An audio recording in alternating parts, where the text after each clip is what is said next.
പതിവ് പോലെ ഇന്നത്തെ രാവിലെയും അലാം വിളിച്ചു. പക്ഷേ ഞാനതിന് വലിയൊരു മറുപടി കൊടുത്തില്ല. ഒന്ന് വെട്ടിത്തുറന്ന് ശരി എന്നാൽ ഇനി എഴുന്നേൽക്കാം എന്ന് തീരുമാനിച്ച് ഒന്ന് മൈൻഡൊക്കെ സെറ്റാക്കാനായി വെള്ളമൊക്കെ കുടിച്ച് ഇങ്ങനെ ജനലിൻ്റെ അരികിലൂടെ നോക്കി കുറേ സമയം അവിടെ തന്നെ ഇരുന്നു. അടുക്കളയിലെത്തിയതിന് ശേഷം ഇന്നത്തെ ബ്രേക്ക്ഫാസ്റ്റിന് ഒരു നാടൻ ടേസ്റ്റ് തന്നെ കൊടുക്കാമെന്ന് വിചാരിച്ചു. അങ്ങനെ പുട്ടിലേക്കാണ് എത്തിപ്പറ്റിയത്. അങ്ങനെ പുട്ടും ചിക്കൻ കറിയും ഉണ്ടാക്കി. ചിക്കൻ കറി യെസ്റ്റർഡേ തന്നെ പ്രിപ്പയർ ചെയ്ത് വെച്ചിട്ടുണ്ടായിരുന്നു. കുറച്ച് സമയം അടുപ്പിൻ്റെ ചൂടും പാത്രത്തിൻ്റെ ശബ്ദവും പിന്നെ മണവും അത് തന്നെ തെറാപ്പി. അങ്ങനെ നല്ല ചൂട് പുട്ടും ചായയും ഇന്നലത്തെ ചിക്കൻ കറിയും ഒക്കെ കൂട്ടി നല്ലപോലെ ബ്രേക്ക്ഫാസ്റ്റ് കഴിച്ചു.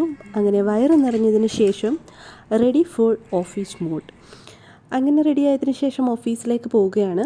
സിറ്റിയിലേക്ക് ഇറങ്ങുമ്പോൾ ഓരോ ആളും ഓരോ സ്പീഡിലാണ്. ചിലർ കോഫിയുമായി, ചിലർ ഫോണിലൂടെ, ഞാൻ ക്യാമറയുമായി.